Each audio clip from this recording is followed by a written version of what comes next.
First of all, let me speak because I do have home training. Hey, boo. Hey, my boots.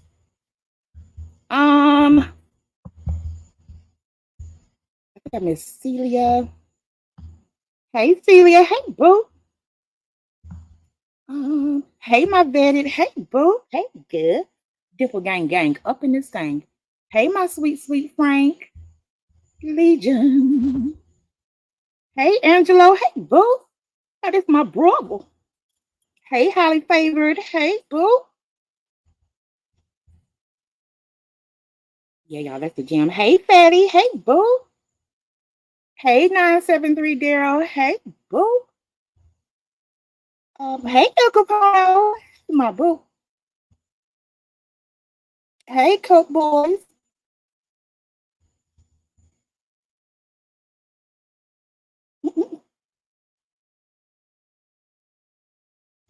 What you? Oh, Frank, you like the that first song I played? Yeah, that was that bounce music from what is it? It's from I don't know. It's bounce music though. Yeah, I like that. Hey, checking you, boo. Hey, good. Hey, boo. Let me not say good. Hey, boo. Good to see you. Hey, scammers, scoundrels, and scallywags, y'all. Just so you know, scammers, scoundrels, and scallywags is my twin. Apparently, it's been said that we are the same person. Look, if I had the kind of skills that scoundrels had, you can tell me nothing. If y'all are not subbed up to I'm sorry, scammers, scoundrels, and scallywags, y'all need to. The videos are just so just wonderful. I mean, like for real. It looks like something you would see like on TV. So very talented, very, very talented. So I would gladly, but wrongly, be accused, take credit for being scammers. I wish I could do all they do.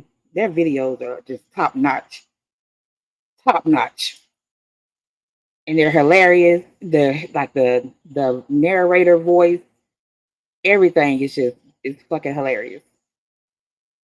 But then, like I was telling scammers, or like me, what scammers said, and we were having a discussion about it. I think the fact that we are both intelligent women, I guess, led to a lot of the Kwamites, or some of the Kwamites, claiming that we're the same person. But if all you are surrounded by is like idiots, then somebody with half a brain is foreign to you. But shout out to scammers, y'all sub up, sub up.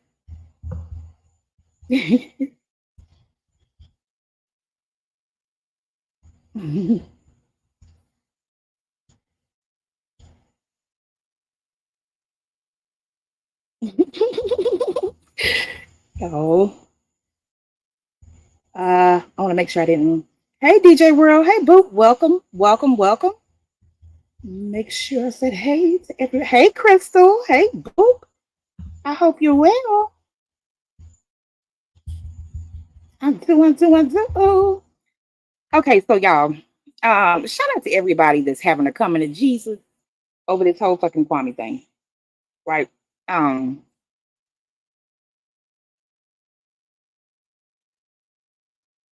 I've always been like adamant about what I was seeing in Kwame Brown, adamant to the point to where like y'all, I had some folks that like legit hated me, fucking hated me, not because I did anything in particular to them, not because I said something to them, not because you know they actually saw what somebody accused me of saying or doing, but just because I was speaking on another person. I mean, hate it.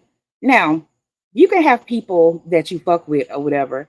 And of course, if you hear somebody that you fuck with and they're giving their opinion on somebody else and it's not the best, yeah, like it's natural for your brain to think, maybe I need to check out this person. You know, you're not going to go in just like with a baseline thought of who this person is.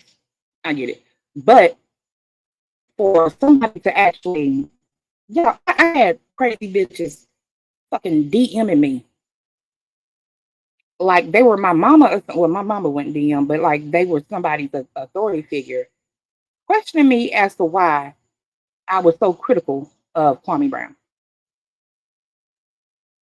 I had people who just assumed that, oh, you want this man. No, absolutely not. I had people who claimed up and down that I knew him in real life. No, never met this nigga. Didn't know him before he went viral. Didn't know of him. But yeah, there were some people. Some people couldn't stand my fucking guts on behalf of Kwame Brown because I was critical of him. Now, I was and still am, yeah, very critical. Very, very critical. Overly critical, you know, I could see people saying that, definitely. I could see people saying that. But I think now, even if I went over the top, I was still right about it. And it wasn't about being right or whatever. It wasn't about being right, but I just want to make it known and clear and reiterate that I was one of the ones because I took a brunt of it. Me and some other people took the brunt of it because we saw some things before a lot of other people. But I'm glad people now are seeing it. I am, because I was concerned about our people. I was like, what the fuck is this? Are we this fucking blind? As a community, are we really this fucking blind? Do y'all not see what the fuck is going on? Speaking of which, scammers, if you don't mind, I hope you don't mind. I want to play the video that your latest video, because that was wonderful. The way let y'all see this, because it really shows some things about this dude. Hold on, let me pull it up. Lord, now they really gonna say, yeah, that's her. She's trying to promote her own stuff. I wish I could create a video like this, or like any video that scammer does.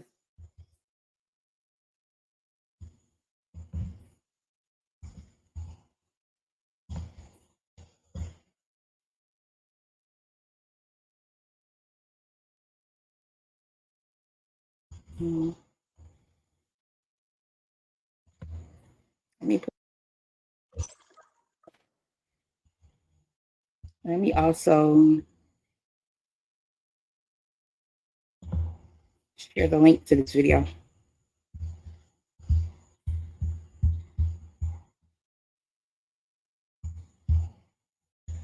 Okay.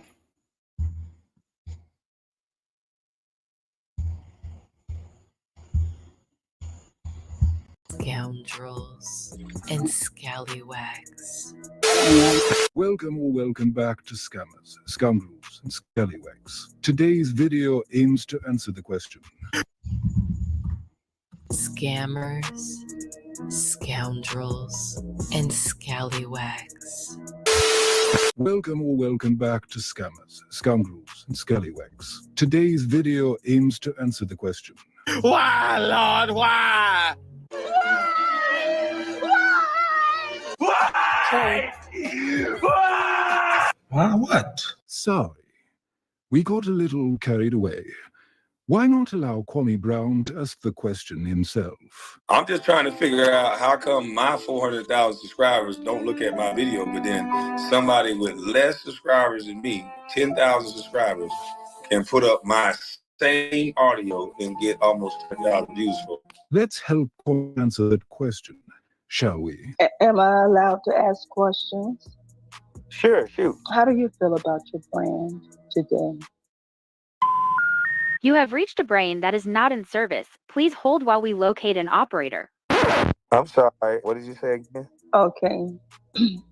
How would you grade from A to F, A, B, C, D, and then F as a grade for your brand, Bust Life brand today?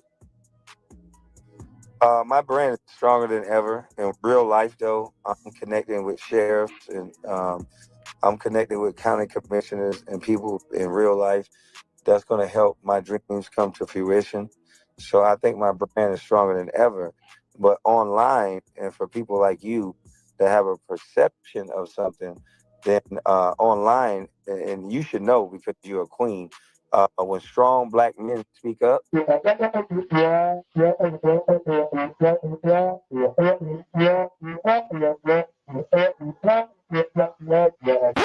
so I think it's an A++. Because in real life, I meet beautiful people and making beautiful connections that can get some real things done in real life. But thank you for that question. A++. Can I give my assessment of your brand? I believe it's a D, Kwame. Your brand. And you played a major role in it being a D. Thousands of tears later. But yeah, niggas was making more money when niggas was rocking out. It's a dude right now using my video. He put up my last video and the video before that. He got 140,000 views on my same audio. They say my videos don't get no algorithm. They don't do that. I don't know what they're doing to my channel. But he put up the same video. He got 139K or 189K. Put up the same audio, and then he got 86K so far on the other video I did the other day. More than me. But yeah, man, that's what they do. These niggas, if we was in the drug game, these niggas short stopping.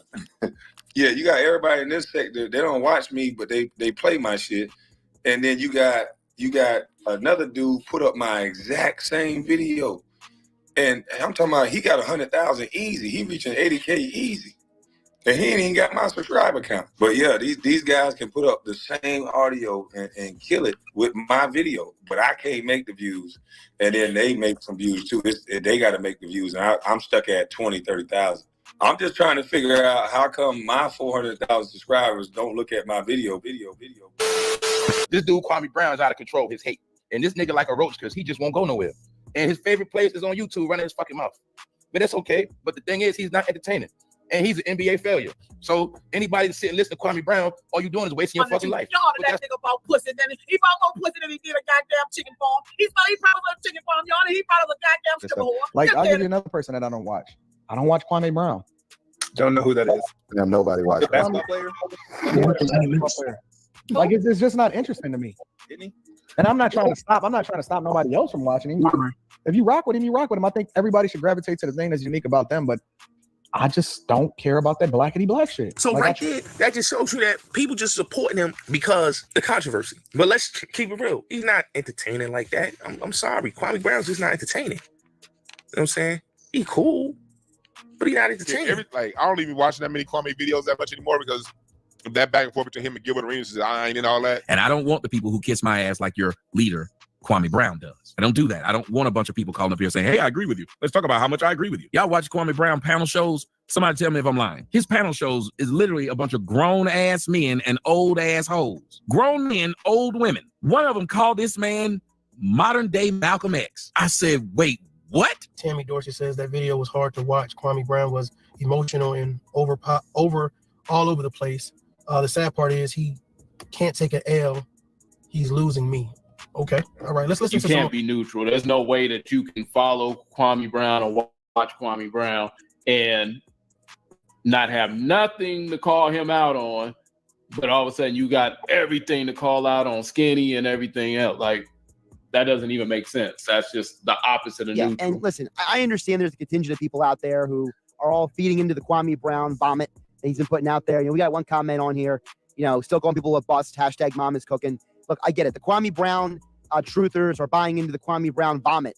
But go back and watch Kwame Brown. You'll actually know for yourself who and what Kwame Brown was. He should have never entered the draft. He should have gone to college. They drafted him out of high school. They were convinced he could be something that he wasn't. And guess what? He is a bust. I'm not going to back off. So it was just so crazy to watch Kwame Brown talk about, try to take LeBron out of the Kobe Michael conversation. It was just a lot of foolishness that he was talking about. And I just wanted him to shut the fuck up because it was just like, Kwame just sounds salty. Yes, bro. We can talk sports. I'm going to go ahead and watch Kwame Brown on YouTube so I can know a little bit about what he crying about. What you crying about, big man? What you crying about? Huh? Don't cry, Kwame St. Jack. I'm just trying to figure out how come my 400,000 subscribers don't look at my video.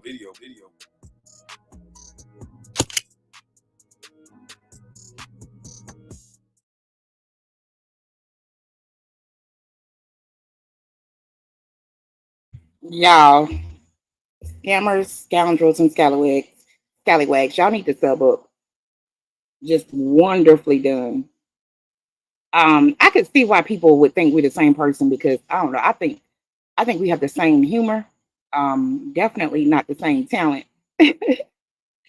But yeah, sub up to scammers, scoundrels, and scallywags. Their visuals are amazing. Amazing. So yeah, thank you for that, scammers, scoundrels, and scallywags. And basically what that show was, I mean, y'all just saw it. A lot of people were seeing this motherfucker for what he was. They were all starting to see, and rightfully so. Y'all, and no matter how much I would tell, I've been telling people the same explanation since, Lord, like he said, since day one, because this nigga claims he's always consistent in his points. Some things he says, I like to roll my eyes. I've been saying it since day one. I've been saying this since I came on here. Well, you said a lot of stuff and you've done a lot of stuff. And it's always something different depending on what day it is, what you're trying to prove. But yeah, I guess maybe it fell on a lot of deaf ears because they didn't see it. Maybe it's because I'm more of a cynic. And once I see something that don't quite look right, I'm like really, really looking inside I am. For me, it was quite obvious. I mean, he literally would come on. I understand him going at or being upset in I guess clapping back at people like Charlemagne or those guys that are up in smoke. I understand clap back, but this shit became so fucking redundant. Like every fucking day, I'm like, damn, is this a man or a bitch? Every fucking day. And then like he started to throw in messages about like sorry, y'all. It's a Boop Express. He started to throw in stuff about being a real man and about the black community and all this other stuff. And I was like, is he on some grifting shit? Because what he's doing doesn't fall in line with what his message that he's trying to push. Is he trying to be a grifter? I don't buy it. I don't buy it. Because no man who really and truly cares about like advocating for their community or standing up for manhood would be acting like a complete and utter bitch, complaining about other men all fucking day. So I looked into him and I was like, okay, this is what I thought. This is a whole fucking fraud. Y'all, when I mean like he was talking so much shit about the black community in general, just fucking horrible shit. This nigga said he wanted to be a black redneck. He kept complaining about black community, like black neighborhoods and stuff. Not he did anything to like help black neighborhoods, including himself. And fuck that park with your name on it. Fuck that. That was somebody else built that park. It wasn't like that was your project from the get-go. No, you put your name on it. Yeah, whatever you claim to have done, it wasn't fucking enough for you to be chastising the black community, people with a fucking fraction of 1% of the resources that you in your life and still trying to make it, but you were talking shit and talking down on the black community. But now all of a sudden, after you went viral, you want to throw in that grifter language about all of a sudden wanting to help the black community and looking out for their best interest and whatever. Okay. Heard the Breonna Taylor comment, and I was like, this dude really doesn't give a fuck about the black community. This is a whole fucking liar. And so I sat back and I continued to watch because I was more so fascinated with everybody believing the hype. I'm like, why don't y'all see what I see? Okay. And as I sat back and watched, he continued to show his hand more and more. More and more. He continued to.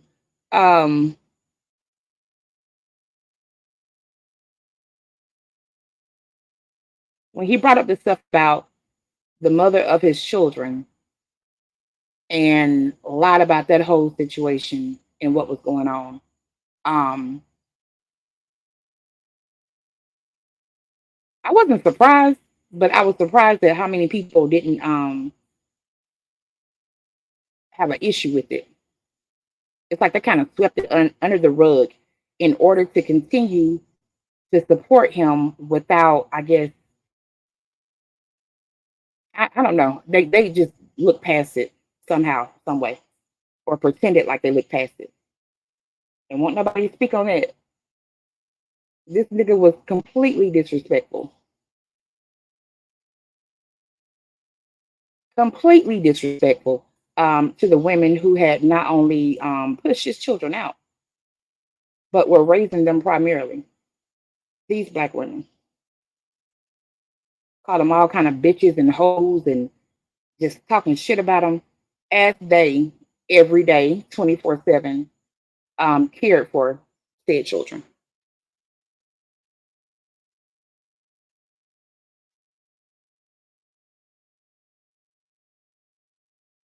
He went as far as to, I don't know if y'all remember, but for some reason, and we never quite figured out why, he got locked up. After he went viral, he got locked up. And so he was like gone for a day or two. I don't know. So people were like wondering where he was. And so when he popped back up, he was in his car leaving jail. Went live as he was in his car leaving jail. Said that he insinuated that I guess the reason why he went to jail had something to do with his baby mama. I don't know exactly what that was because it could be a plethora of things. A plethora. Because we know that he has a history of putting paws on windows to try to get to a woman. Could be child support because he's had issues with the child support. I don't know. Could be issues with maybe him having a child for visitation and the mother didn't feel reassured that the child was safe. You never know because all three of those are true for things that have happened to him. But he was in his car coming home from jail. And when I say like, I was disgusted when he said on live in front of his children, I'm done with y'all. I'm washing my hands of y'all.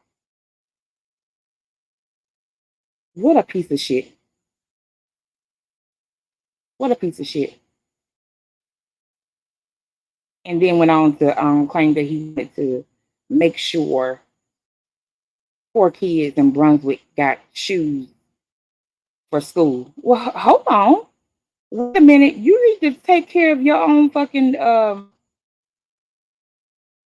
your blood children before pretending to care about somebody else's. It's fucking ridiculous. He still now, just I think yesterday, day before, I don't know, he mentioned something about mentoring somebody to church. Same thing. You were just talking shit about your daughter needing college money and her not speaking to you, and she needs to apologize to you. How you gonna mentor somebody else's children when you didn't pour into yours or didn't pour into them enough to where like they don't have an ounce of respect for you? What the fuck are you doing mentoring or having any kind of concern about anybody else's child? This shit doesn't make sense. It doesn't fucking make sense. It's like somebody who went bankrupt is like giving financial advice to somebody.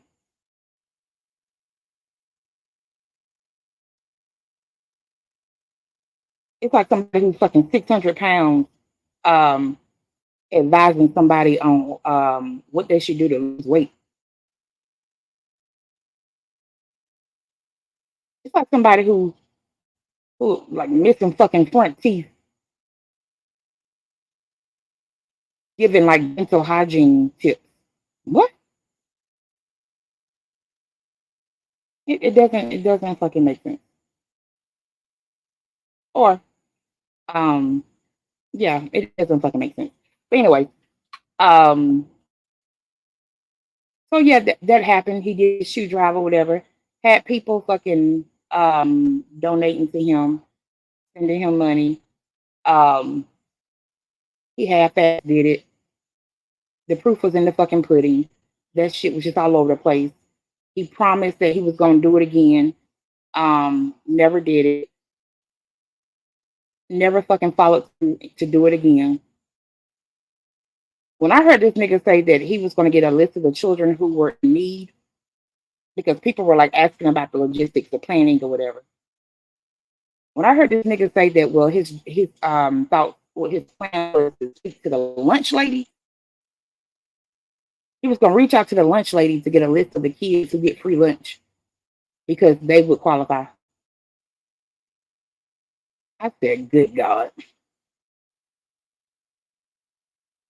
You can't be this fucking dumb. And these people cannot be like this naive. How the fuck are you? First of all, no.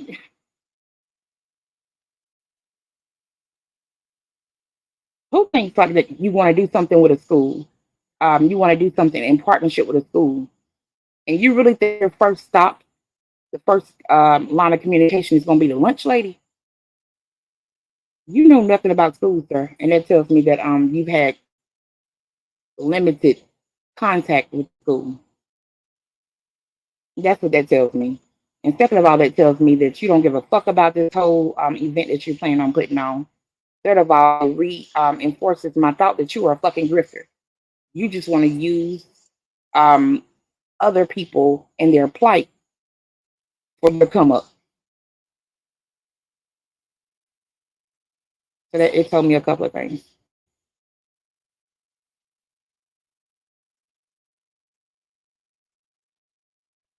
And you know what too? I'm glad to see that people wanted to help. I'm glad to see people wanted to help.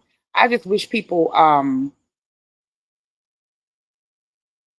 wouldn't put so much backing, or I wish they would want to do it without feeling like they're doing it. Because I do feel like some people did it just to appease him. But some people really did want to help. And that's a beautiful thing. And that's a great thing. And I hope that the whole situation and how it turned out didn't, turn people away from wanting to help people. And I'm sure it didn't, because if you're a good person, you're a good person. But some people definitely were on the come up, like John Goodwill. He admitted he a clout chaser. Oh, God.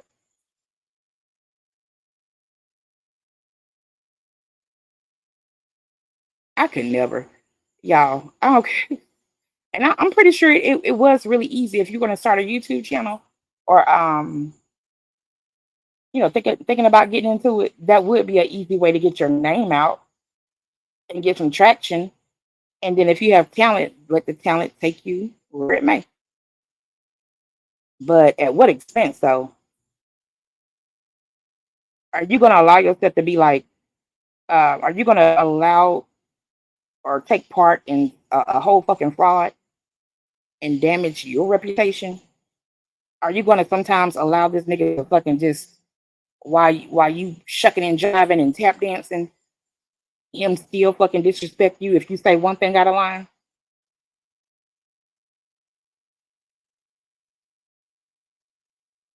Some people did right by like self-talk. Self-talk, that was, he I don't even know if Self-Talk had a channel or how it was doing before Kwame, but definitely he if he started off when he started supporting Kwame, that was definitely he played his cards right. But he's talented.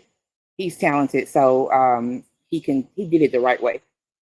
If he was able to get a boost, he took full advantage of it and showed his talent and now he's like, surpassed Kwame.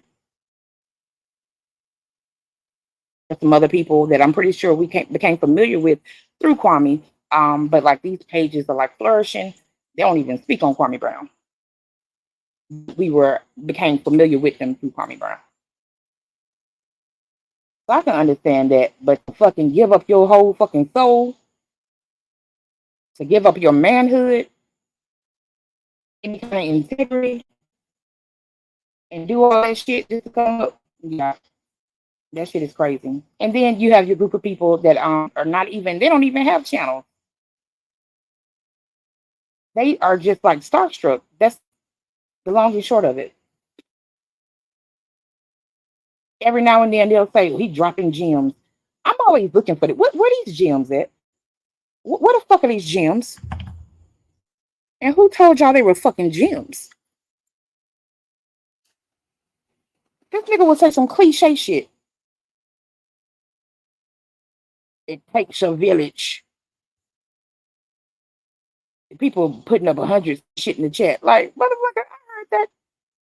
Like an African proverb or something. I don't know, but I heard that shit a long time ago. Like, we're familiar with that. He ain't here dropping gems. I see some rocks, but I don't see no gems. Why is it a gem? Because it's coming from him? Okay.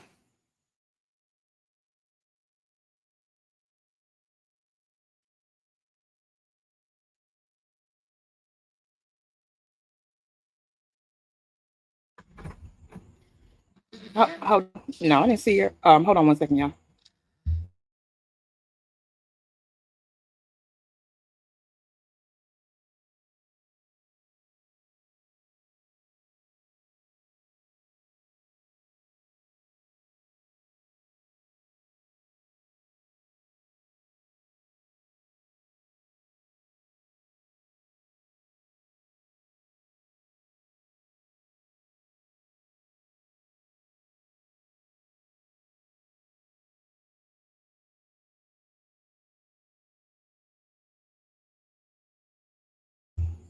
Okay, y'all. Sorry, that's my daughter.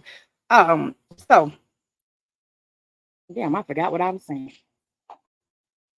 Let me see the comments. Maybe they can remind me. Hey, my beautiful, beautiful Akola. Hey, boo. I wasn't even looking. Sorry. Hey, Arabia. Hey, boo. Good to see you. Shout out to Arabia. Hey, Kevin. Hey, boo. You shake your ass for white men trash bucket. Okay, I see bullshit. Who else? Y'all please don't time nobody out. Hey, J-Bone. Hey, boo. Hey, simping ain't easy. Hey, boo.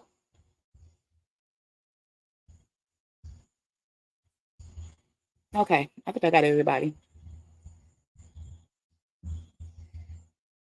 I think I got everybody. Okay, now, y'all, where was I at? Damn.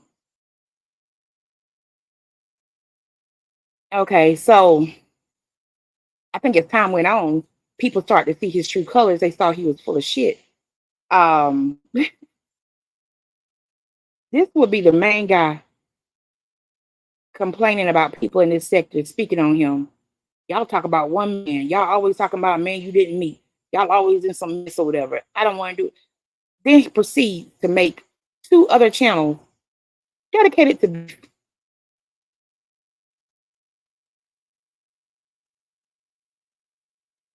this dude said at one point in time, he didn't even want to speak on basketball because he wasn't a basketball player no more. So the craft that he got famous for, at one point in time, he said he didn't even want to speak on it. I guess now, when he's able to hate on somebody, because now I don't follow basketball, y'all, but I do know something about hold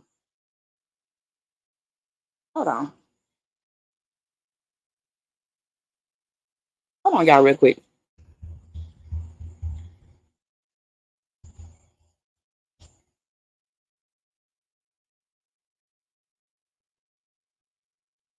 Quick intermission, because I think somebody just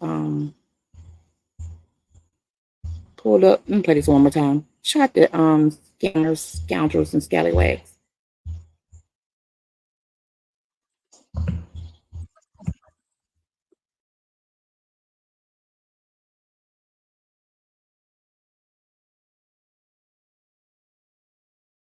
Aims to answer the question.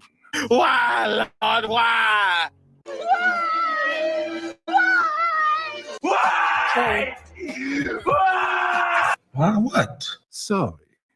We got a little carried away. Why not allow Kwame Brown to ask the question himself? I'm just trying to figure out how come my 400,000 subscribers don't look at my video, but then somebody with less subscribers than me, 10,000 subscribers, can put up my same audio and get almost 200,000 views for it. Let's help Kwame answer that question, shall we? Am I allowed to ask questions? Sure, shoot. How do you feel about your brand today? You have reached a brain that is not in service. Please hold while we locate an operator. I'm sorry. What did you say again? Okay. How would you grade from A to F, A, B, C, D, then F as a grade for your brand, Bus Life brand today? My brand is stronger than ever. In real life, though, I'm connecting with sheriffs and I'm connecting with county commissioners and people in real life. That's going to help my dreams come true. Real quick, do y'all hear this nigga's mouth? Y'all hear how he's talking? He's trying his best to keep his teeth in. This shit is so fucking. In real life, I'm connecting with sheriffs, and I'm trying to do stuff in real life. That shit is so distracting. He's trying his best to keep his teeth in. I just wanted to point that out because he did try to get it fixed, but now it's starting to slip again. To fruition. Okay, grade for your brand, Bus Life brand today. My brand is stronger than ever. In real life, though, I'm connecting with sheriffs and I'm connecting with county commissioners and people in real life. That's going to help my dreams come to fruition. So I think my brand is stronger than ever. But online, and for people like you that have a perception of something, then online, and you should know because you're a queen, when strong black men speak up, so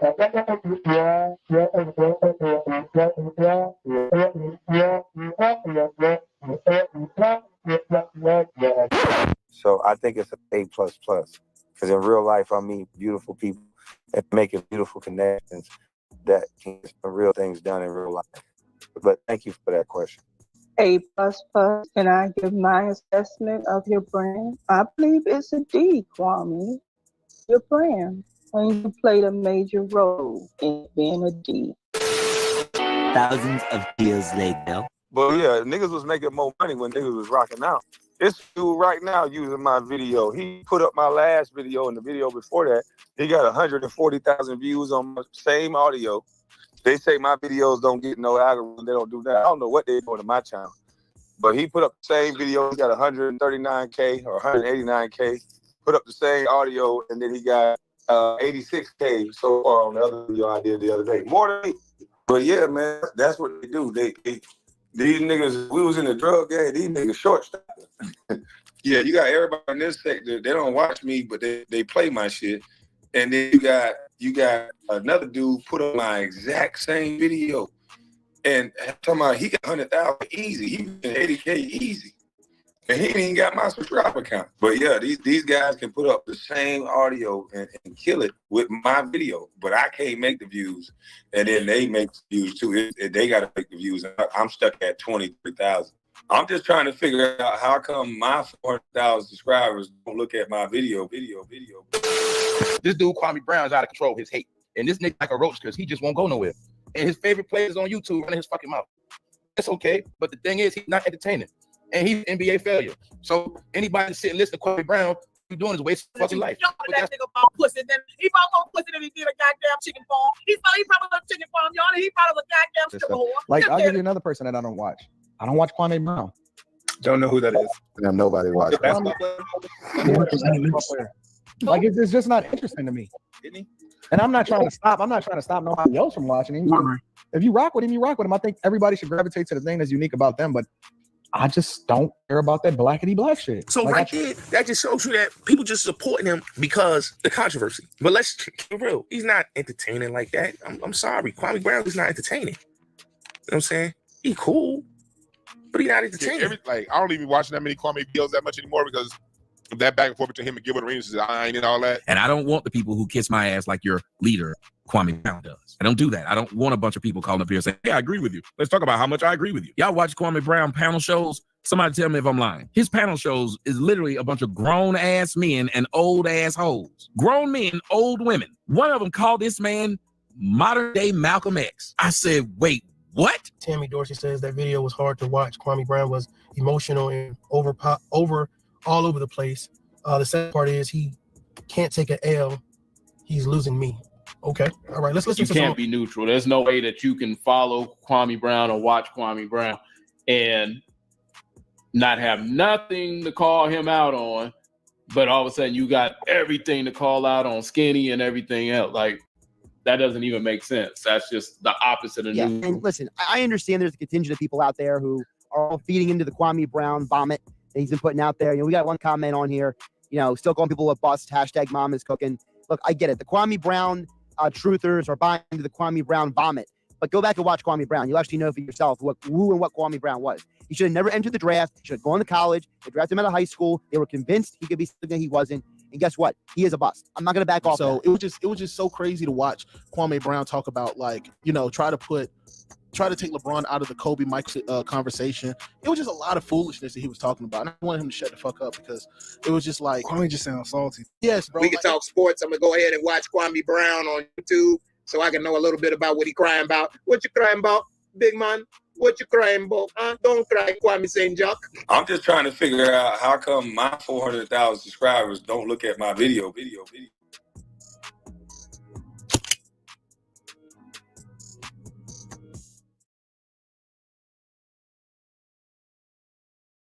Again, shout out to scammers, scoundrels, and scallywags. Hold on, let me can y'all share her actual channel? I did post before the video, but can y'all share her channel? Wonderful videos, y'all. Check her out. Sub up. And that says a lot. And this dude, he comes on here, he's complaining. Yeah, again, you can't be a hell of a nigga, right, and be complaining and blaming everybody else for your fucking failures. And we've seen that this has been like an ongoing trend in his life. That's probably his fucking, well, you know what? That is his fucking downfall. I don't know shit about basketball, but I got common fucking sense. And this nigga didn't apply himself, and that's why he ended up being known as a fucking bust. He was already weak-minded when he went into the NBA because of, unfortunately, the trauma that he experienced and observed as a child. He got in there, got a little bit of money, got attention. I'm pretty sure for like the first time in his life, he got some real fucking attention, and people were like, just thinking he was the best thing walking when he was named the first round draft pick. That shit got to his head. He locked it, and he got into the NBA and just fucking blew it.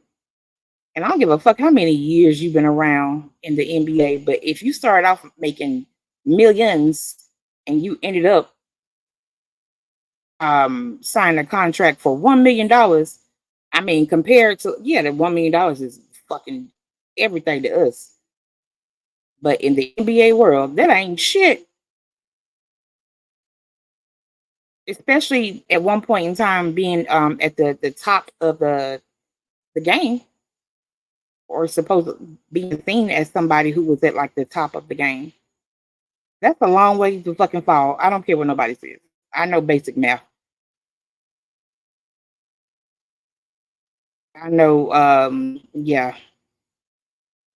That's a long way to go. Especially with the lifestyle that I'm pretty sure he had become accustomed to. So miss me with that.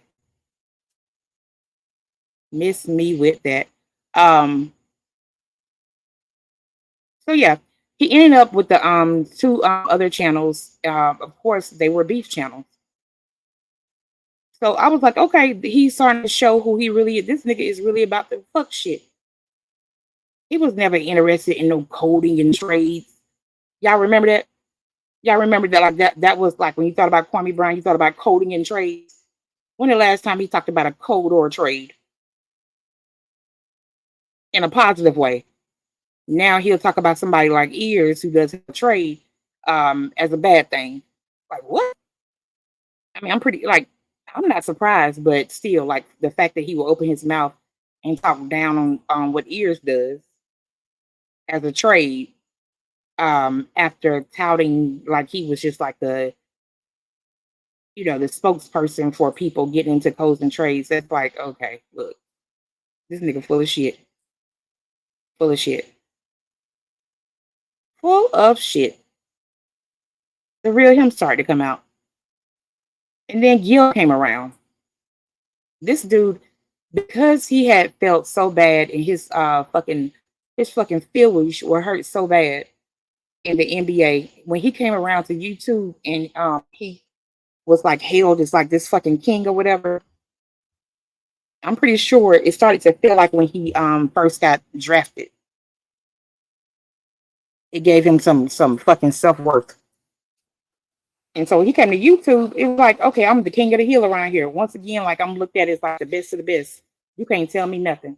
When Gil came around, it was like, you like the popular kid in school, or like you go to a school and you just like, I guess, the normal level kid or whatever as far as popularity, and then you move to a new school that got a bunch of like just Mormons or something, or like got a bunch of people who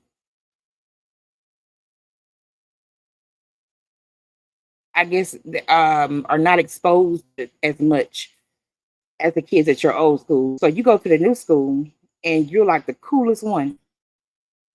And so you walking around with your chest out. You're the popular kid. Oh, I'm the popular kid. Don't know how to act. Just getting beside yourself, full of yourself, getting a big head. And then one day another kid comes in and they're even cooler than you. They were popular at their old school. And now they're popular at this new school. I guess he felt that way when Gil came over. So he wanted to fucking get rid of Gil. Like he didn't like the fact that Gil knew, was familiar with him while he was in the NBA, could tell stories, could tell details. And his words held weight because, of course, you got a lot of people who will value somebody who, I guess, is a celebrity or is well known, or in this case in the NBA, more so than the next person. No matter how valuable or entertaining that person is, they wasn't in the NBA. So when Gil came by, like that knocked him down a few pegs. He didn't like that shit. So he was dead set on fucking getting rid of Gil. That's why everybody who talked to Gil, everybody who Gil was like cool with, he even if Kwame was cool with that person, he had to cut them off. He had to cut them off because in his mind, this was okay, the popular kid. Yeah, look at me over here. Look at me. Don't look at them. What about me? Yeah, I don't fucking, showed you that I was a piece of shit, but still, I'm supposed to be the popular one. So that's how it was with you. And then you have the people around him who just like turn their head to the bullshit. But then we're like fucking, this shit is crazy, right? I've never seen so many people get so mad at other people. At first, well, of course I experienced it. Because like I said, I had bitches and mammies and shit in my DMs asking me, well, why are you so critical of Kwame? Because I can, bitch. Because I can be. because I'm grown. Because my eyes are open. And it's crazy because I remember like one of them was like Just Saying. And Just Saying, it got to the point to where like this nigga had made her cry on live. She done did all this fucking windmilling for him. Had the fucking nerve to ask another grown woman, why am I so critical of him in my DMs? As if she had some kind of authority over me. But he ended up saying that she was emailing him love letters or some shit.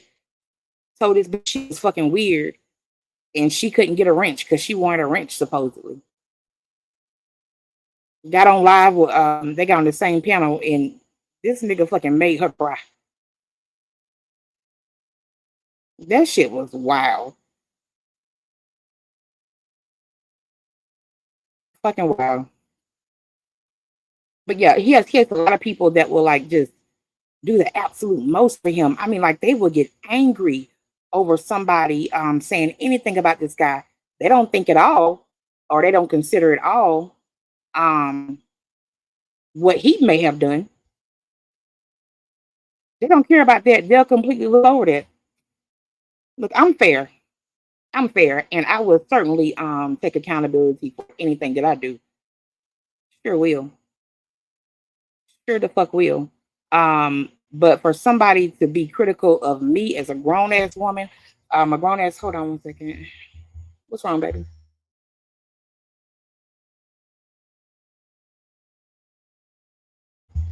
Hey, Nick Lee. Hey, boo. For somebody to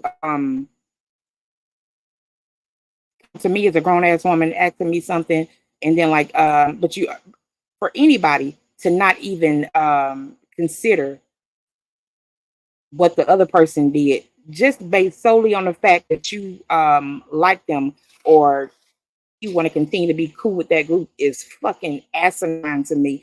And it makes people look so fucking weak. And that's the reason why I'm pretty sure a lot of people see like when it comes to these trolls, they be trying to bish. They be trying their very best to try to come at me. But when I say I give zero fucks, why would I give a fuck about somebody that fucking weak?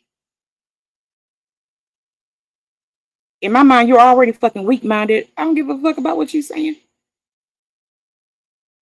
And you won't say it to me, so okay. If anything, I move you. Keep being moved. I don't give a fuck about none of that. But they will completely disregard what he has done, his contradictions, his hypocrisy, just his whole fucking lying existence. Just to point your finger at somebody else and something that they said. That's fucking crazy. That's weird. That's fucking stupid. So, anyways, I had gotten a channel a little bit over, I think it was early last year. And when I got the channel, I hadn't even been talking about that dude for a while. And on other panels or anywhere else, and it's like, it got to the point to where like he was not even like the main topic in his sector. So I had gotten a channel, and as soon as I got my channel, wasn't even talking to him. This dude made a whole fucking video towards me, or dedicated towards me. I was like, oh, okay, yeah. So he just with the fuck shit. Just reiterated to me like, yeah, he's with the fuck shit. He wants the drama. So, and this was over a year ago, but I'm curious to see exactly, just to listen to it, to see exactly what was said in this video. I don't even know if I played his audio. Maybe I did. I don't know. But let's listen. Let's see where I was like over a year ago with him. And again, shout out to Iceberg for bringing up the old videos. I wasn't, of course, unfortunately, I wasn't recording or doing screen recordings of old videos back then. But I do see the importance of being able to go down memory lane with videos. It do hit different. So I haven't even listened to this, but I would love to see exactly what was said. Hey, TT, hey, good, hey, boo. Hey, Donna, hey, boo.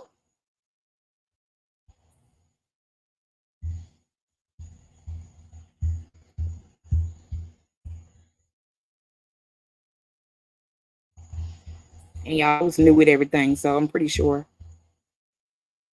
it's not the best. But I can't hear nothing. Okay. Hey, everybody, welcome.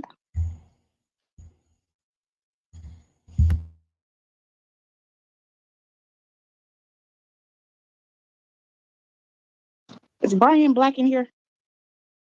I'm looking for your name.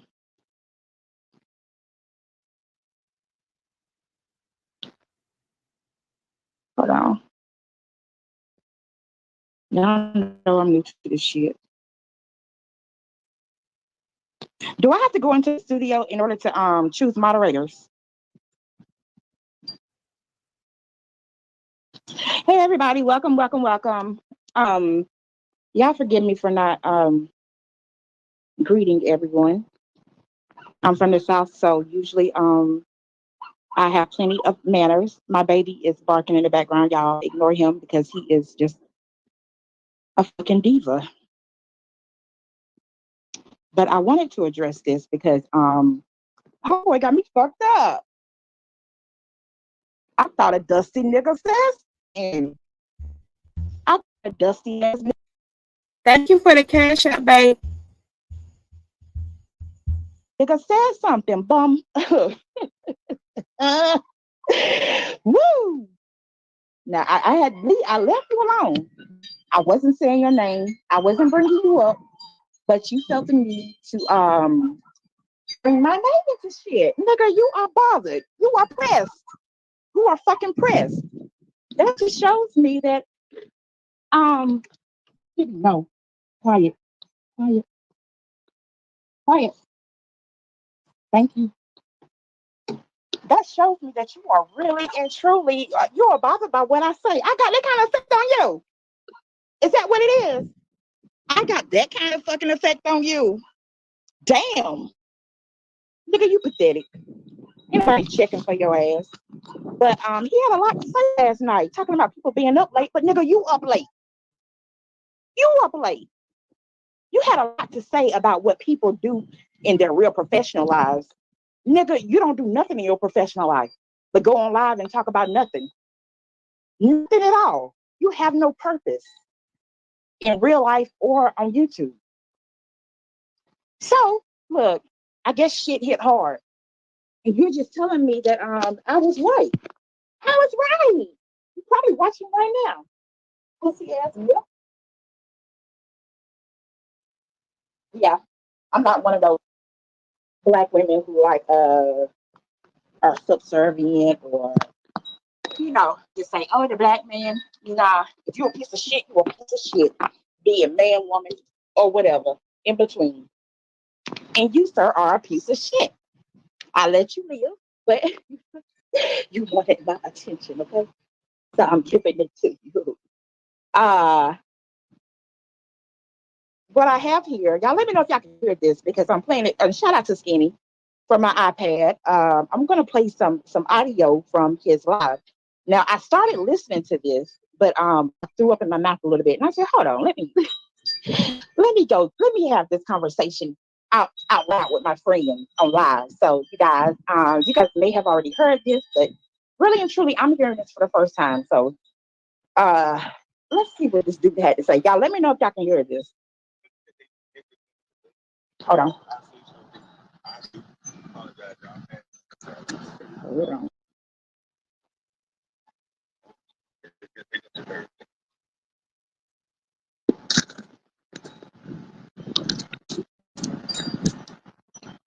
We leave on Wednesday/Thursday.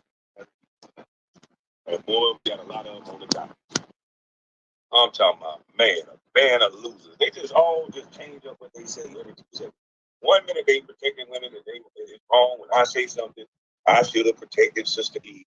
Next minute, these niggas on the panel at 3 a.m. talking about toothless tigers. I'm talking about, man, the hypocrisy.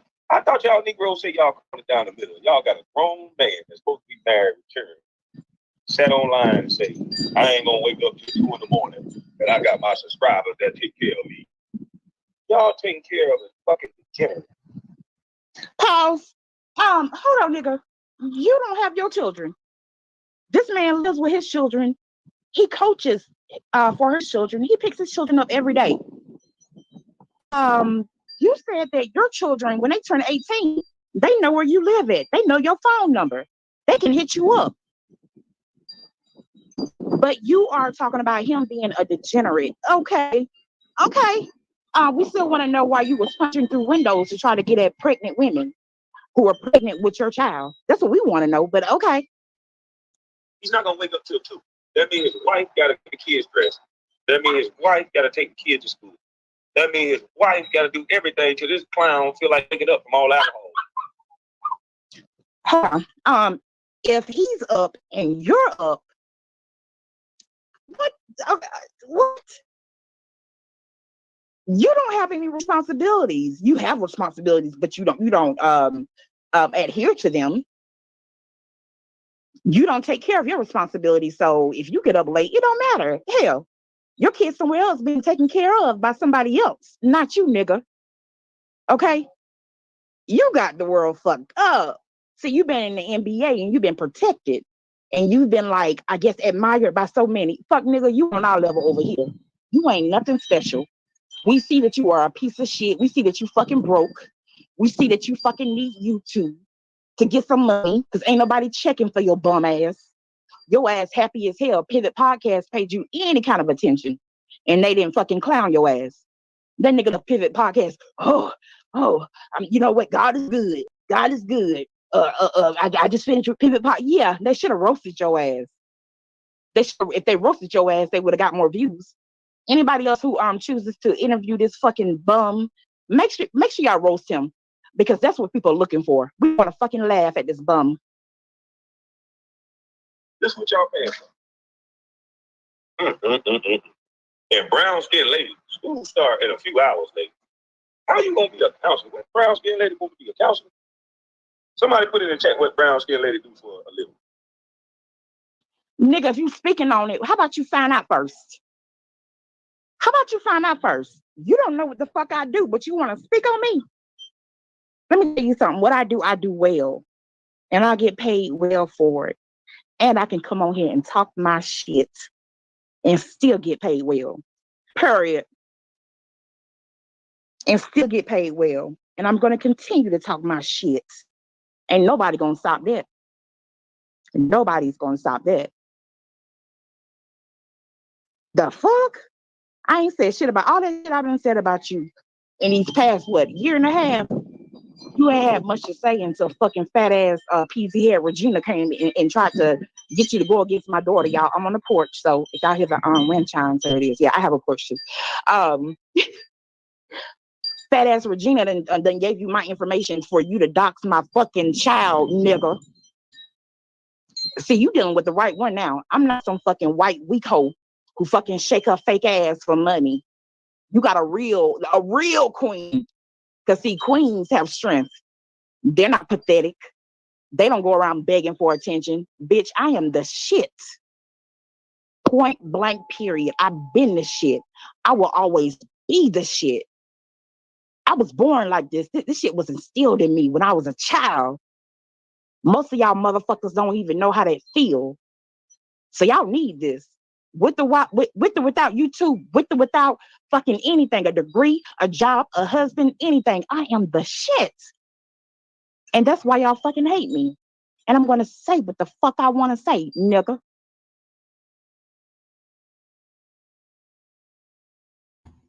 Period. Real quick. Now, this dude is asking everybody in the chat, do you know what she do? Put it in the chat. But wasn't he just yesterday saying that people shouldn't be talking about jobs? Wasn't he just saying that shit yesterday? Keep it on the person. It's just roasting. But he was literally asking people, and even before this, he was the one who put out my real name, my location, and the job that I have on Facebook is, I don't even fuck with Facebook. So it wasn't even my job at the time. So technically he was trying to tell people what my job was to get me in trouble with my job. He made sure he added that. And now again, he's saying, y'all know what she do, put it in the chat.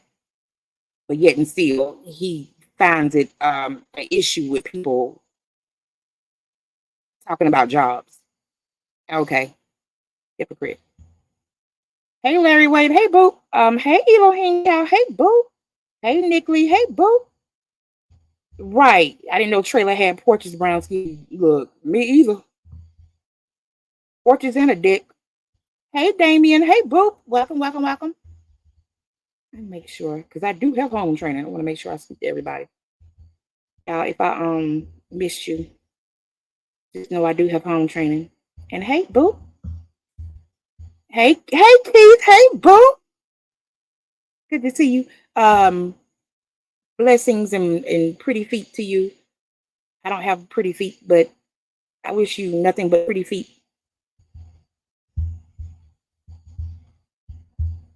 Somebody please put it in the chat. I thought she was supposed to be a counselor. Fucking anything, a degree, a job, a husband, anything. I am the shit. And that's why y'all fucking hate me. And I'm going to say what the fuck I want to say, nigga. Somebody please put it in the chat. I thought she was supposed to be a counselor. It's 3 o'clock in the morning. She a fat bitch. This, that. Why in the hell is you that unbalanced, but you supposed to be counseling somebody else? I know this drunk ain't calling nobody unbalanced. I know this fucking drunk ain't calling nobody unbalanced. This nigga gets so fucking high to where like his eyes look like raccoons. This nigga don't grow nuts until he get fucking high. I ain't got to do nothing. I ain't got to. This is me 24/7, nigga. I ain't got to drink nothing. I ain't got to smoke nothing. I ain't got to do nothing. This is me. This is fucking me. And that's why you fucking petrified of me. That's why my name is in your mouth. You can't even call me a content creator. You can't even fucking label me a content creator, but you online at 3 o'clock in the morning asking about brown skin lady. Really? The lady who been calling you out since day one? Really? Weak as fuck. Yeah, and I've never been a school counselor. Never. I had to wake up and light me one up, study some herbs, and talk about this. Did y'all hear him? He had to wake up and light him one up. You had to light you one up. Yep, we know. We know. Because that fucking facade you put on when you get high, that ain't you. I know niggas like you. I know punk ass niggas like you. I know niggas like you. Niggas like you have to get high, drunk, whatever, in order to feel empowered. And then you like to go after women. You like to chase pregnant women around the house and then chase them to the car and punch through windows. I know pussies like you. I've encountered pussies bigger than you. Bigger than you. And when I say the motherfucker was scared, when I came as my full self, because I don't take no shit from nobody. I don't answer to no fucking body. And that's just me, period. I got girls. I'm not teaching them to be subservient, weak females. I'm teaching them to be fucking bosses. Say what the fuck you want to say. Do what the fuck you want to do, as long as it's in right. As long as it's based in right. And if you see some fuck shit, call it out.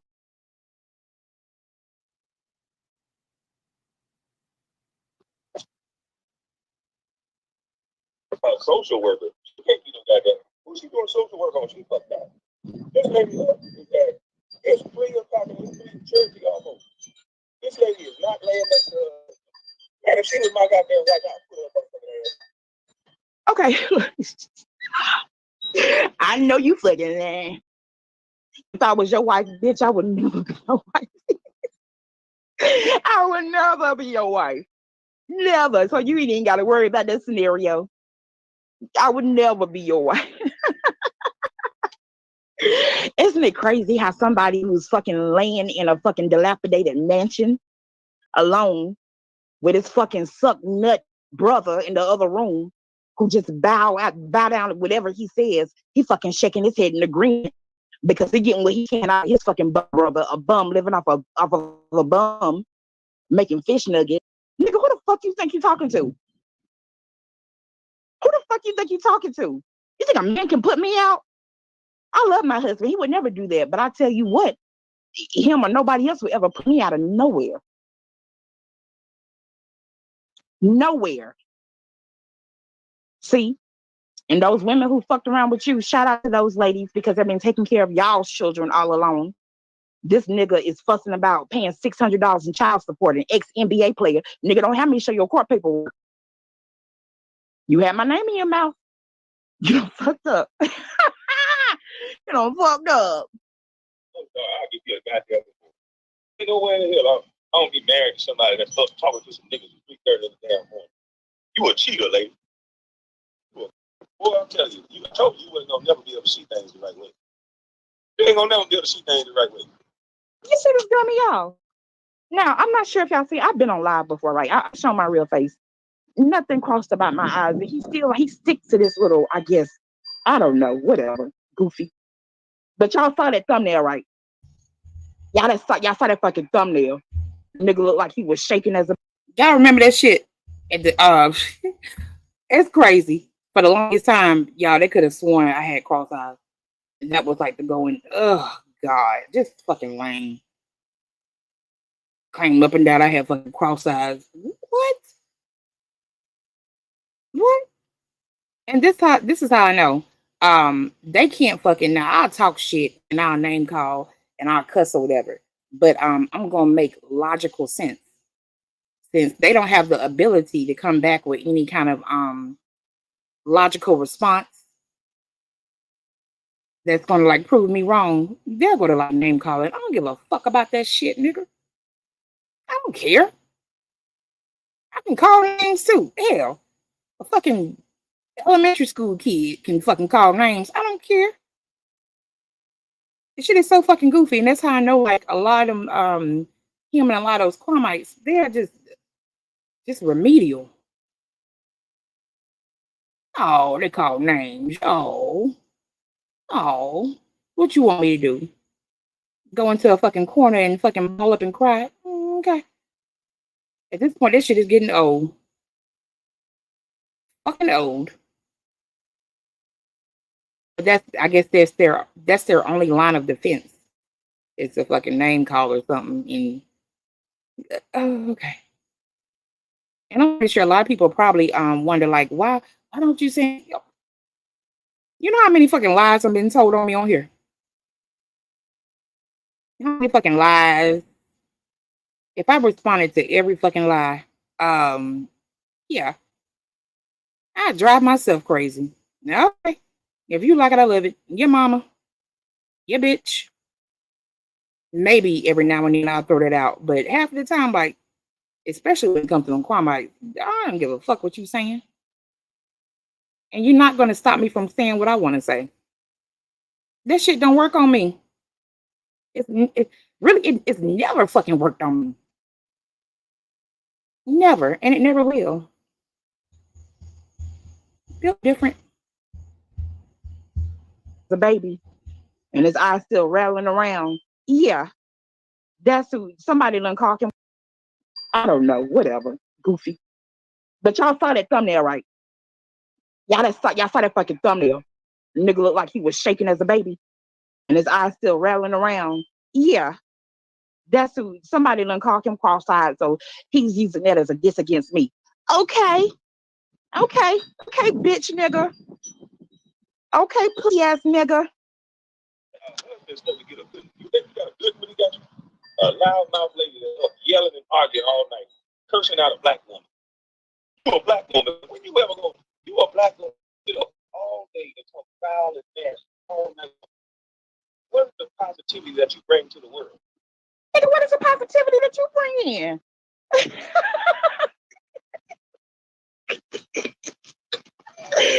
What is the positivity that you bring in? You're a fucking ex-NBA player, and you on the same fucking level as everybody else in this sector. See, I saw it early on, right? I saw that you wasn't shit early on, so I called the shit out. Y'all, hold on one second.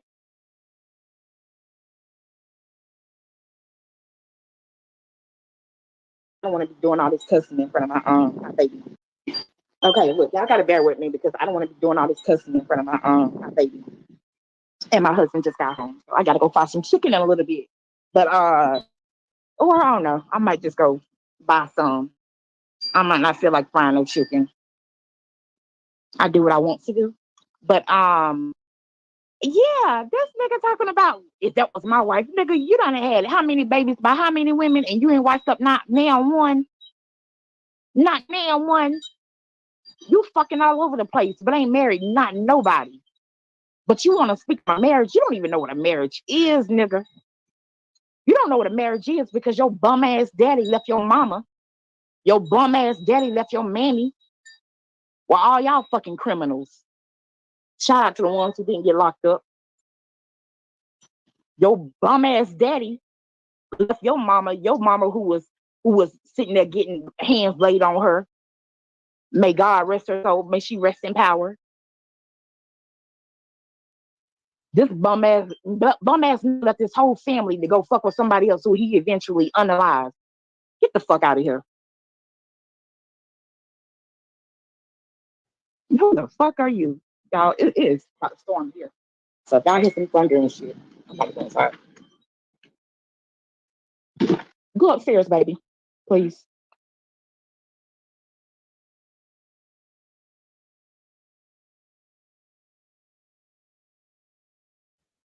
Go upstairs, please.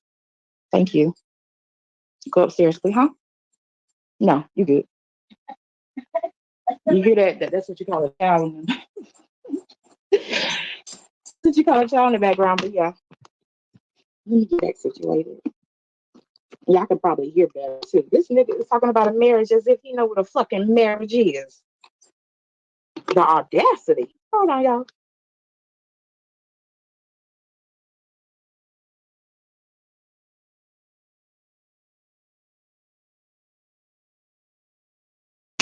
Okay, I'm back.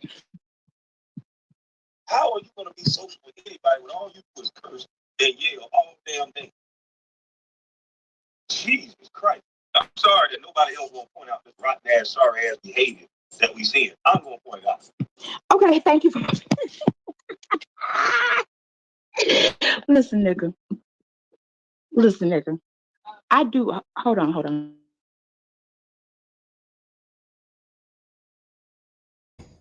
Yeah, y'all. I think that this is when my baby go back upstairs.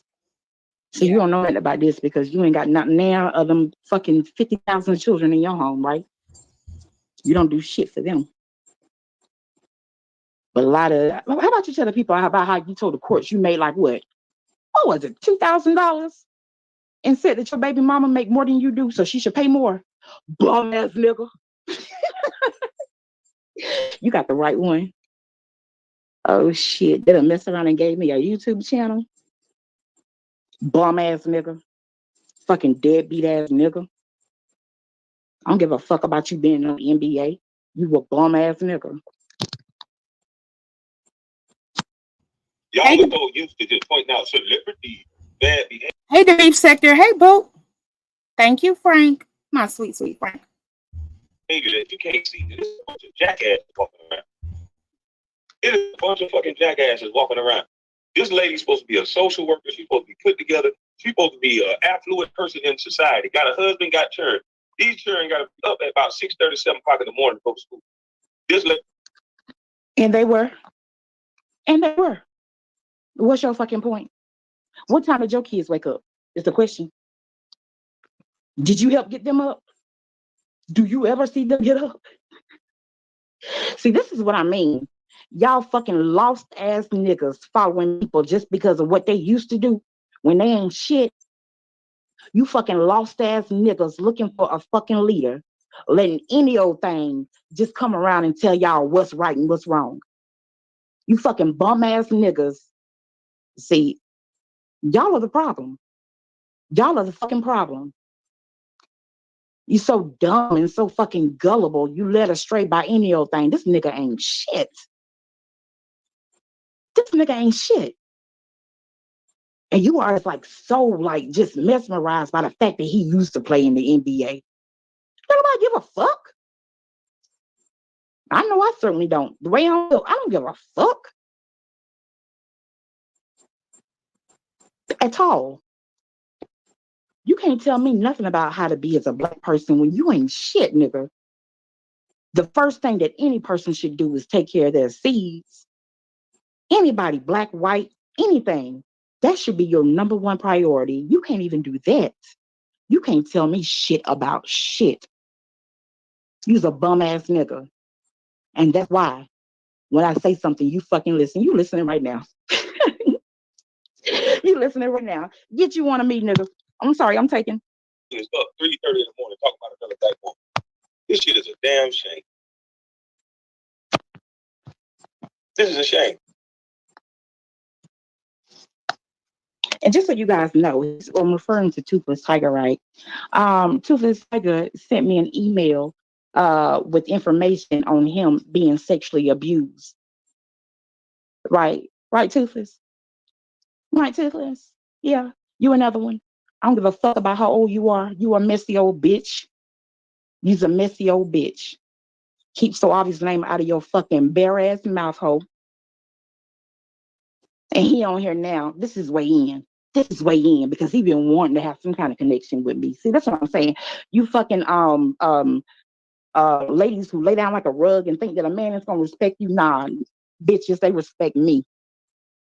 This nigga came looking for me. If I come in his chat, he'll stop where he going to fucking talk to me as if I want his bum ass. This is a motherfucking shame. She helping a degenerate black man talk about black women, but then they're gonna talk about women empowerment on the next movie. Girl, stop. Fucking zesty ass nigga. Girl, stop. Fucking zesty ass nigga. You are so fucking weak. Oh, you weak as shit. You are weak and you are broken. You fucking broken, nigga. You need some trauma therapy. I can refer you to somebody. I can. Because I tell you what, when it comes to my job, when it comes to helping children, I fucking put my heart, soul, and my everything into it. Okay? 20 years deep. 20 years deep. But can't no position, no amount of money shut me the fuck up. And never will. Oh, I know that the NBA has you shutting up and just fucking dribbling and fucking missing baskets. I know the NBA had you fucked up and you was sitting there being quiet while people fucking clowned you. Clowned you like a straight hoe. For how many years? Yeah, you were in the NBA for 13 years and they clowned you like a straight fucking hoe and you didn't say shit. But you a man, right? But you a man. I'm a woman. A black woman. And I'm under what you call it, company policy, and I'm still going to talk my shit. Can't nobody say nothing to me. Can't nobody shut me up. When it comes to strength, nigga, you can't touch me. And that's why you are fucking amazed by like all of this. Sorry. Nope. Go to that white hoe who's shaking that fake ass. That's the best you can do. You just as hateful as everybody else. You joining hate group. We can show your arrangement for 2 years. Anybody that's talking negative about me, you show up. You are unbalanced, sick person. You need some. I'm unbalanced, but nigga, you had a gun to your head. I grew up around no kind of violence. You grew up watching your mama get smacked around. May she rest in paradise. May she rest in power. You grew up around it. But I'm deranged now. I just say what the fuck I want to say. I say what the fuck I want to say. I chose to speak on you. And what's crazy is I stopped speaking on you. And I hear you coming to comments. Nigga, you what you really want is somebody like me. That's what you want. Go find there are plenty of wonderful black women out there. Shout out to all the wonderful, strong, beautiful black women who are not afraid to speak their mind, whose whole goal is not about getting a man or looking a certain way for white folks. Fuck that shit. Y'all hoes ain't shit if you think that way. A waste of fucking space. Go get you one. There's some out there, you know. I'm pretty sure they don't want your ass, but there's some out there that you could probably change up for. Vitamin D. I need some milk. I need some. Hey, Muso. Hey, boo. Thank you, Keith. I appreciate you, boo. I so appreciate you.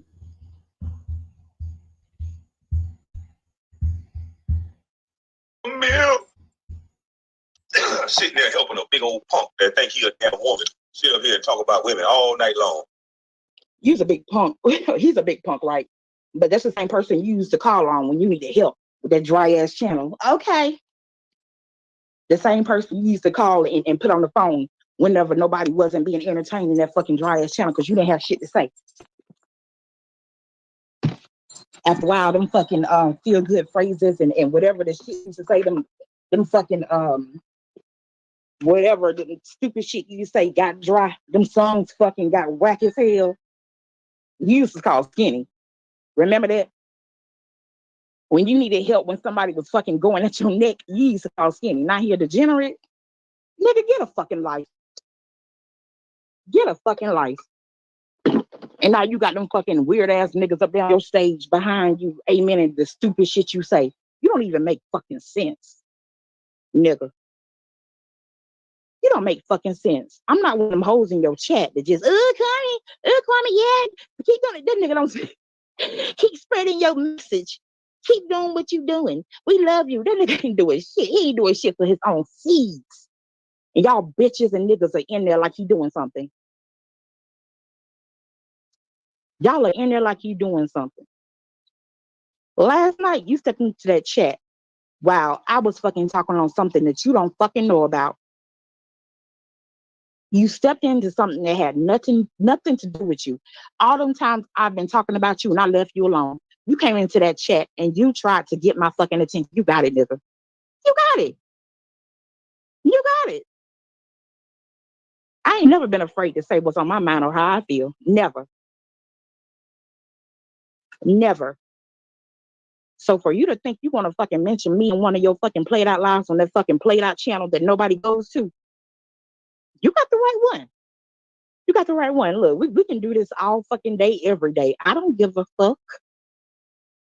I don't give a fuck. I think next time I'll show that email from since you all of a sudden want to protect her after you done talk shit about her. Okay. Since you want to protect her, I think I'll show that email where she said that you got fucking sexually abused. And see if you keep on rallying for her. You don't give a fuck about that lady. That fat big back hoe. She's a fucking messy asshole. And everybody's seeing it. Fuck that bitch. And fuck you too, bitch. And what we gonna do about it? Because I tell you, we can do this all fucking day. I give zero fucks.